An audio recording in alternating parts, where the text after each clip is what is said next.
Quantas vezes a gente vê aqui projetos fracassando por falta de alinhamento de questões que deveriam ter sido discutidas lá atrás? Ou especificações que estão descoladas de alguma realidade porque algum ponto não foi observado, porque durante a fase de planejamento faltou algum tipo de estudo. Então isso é muito sério e continua se repetindo. Quem acompanha o nosso canal aqui já sabe que nesses casos a gente não está aqui para fazer aquele papel de engenheiro de obra pronta. Quer chegar agora que o caso já estourou, apontar os dedos e falar: ah, olha só como o pessoal faz errado, etc. Né? Poxa, ninguém está gerenciando direito. A ideia não é essa, porque problemas acontecem nos mais variados projetos e a gente não tem aqui todo o contexto, todas as informações que estavam disponíveis lá atrás. A ideia de trazer essas discussões é para que a gente possa aprender com essas lições aprendidas e evitar que a mesma coisa aconteça nos nossos projetos.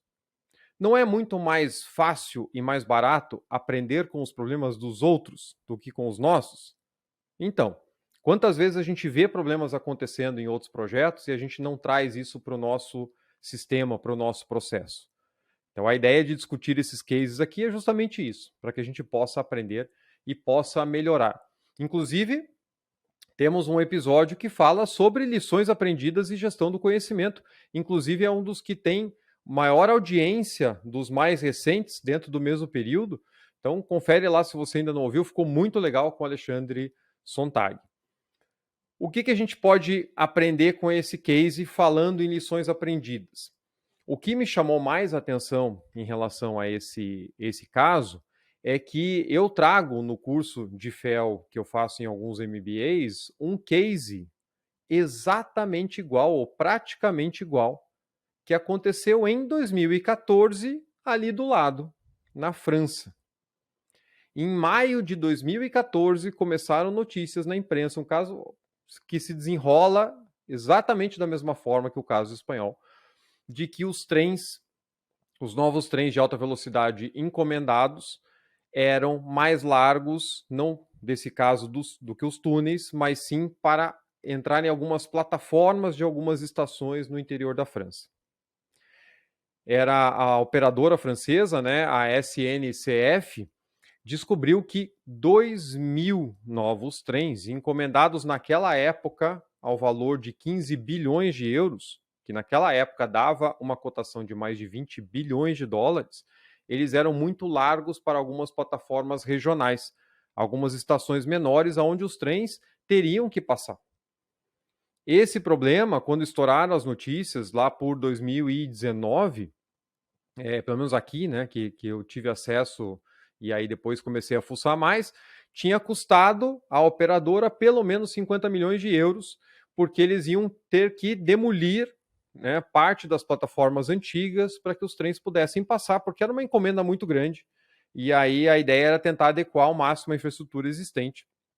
Isso não tinha sido mapeado, porque boa parte das estações na França tem uma medida maior, né, mais afastada, de plataforma a plataforma, então você consegue passar com os dois trens ali sem bater, né, nas plataformas, mas no interior algumas estações tinham essa restrição, isso não foi verificado, a encomenda foi feita e descobriu-se tardiamente, né? Então eles já tinham começado um trabalho de civil para poder readequar essas plataformas, fazer demolições, alargar um pouco as estações para que isso fosse feito, né, fosse possível. E olha só, foi identificado que eles tinham mais de 1.000 plataformas a serem adequadas. Então, mais uma vez, não é um problema tão simples, não é um problema fácil de resolver e que, dentro da perspectiva do projeto, que você pensa, bom, eu chego com novos equipamentos, coloco no trilho, comissiono, ele começa a rodar, certo? Você não tem tanto impacto assim para os usuários. Mas a partir da hora que você precisa começar a fechar estações por algum tempo, normalmente, né, alguns meses ou várias semanas, para fazer essa adequação, você já começa a ter muito mais impactos causados por esse projeto, antes que o benefício possa ser colhido, né? Isso, então, também causou um problema muito grande. E aí, pelas notícias, parece que a Operadora Ferroviária Nacional, a RFF, deu dimensões erradas para a SNCF. E aí ela encomendou os trens e foi visto que, né, tinha esse problema.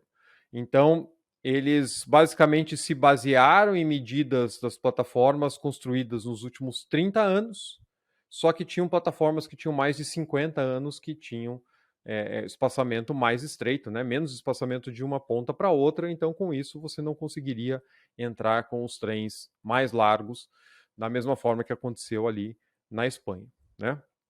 Então eles viram que isso foi descoberto um pouco tarde, pelas palavras das próprias autoridades lá na época, e que um dos grandes problemas apontados foi a dificuldade de comunicação pelo fato de você ter alguém responsável pela infraestrutura e você ter um operador diferente. Mais uma vez, é o mesmo caso que acontece na Espanha.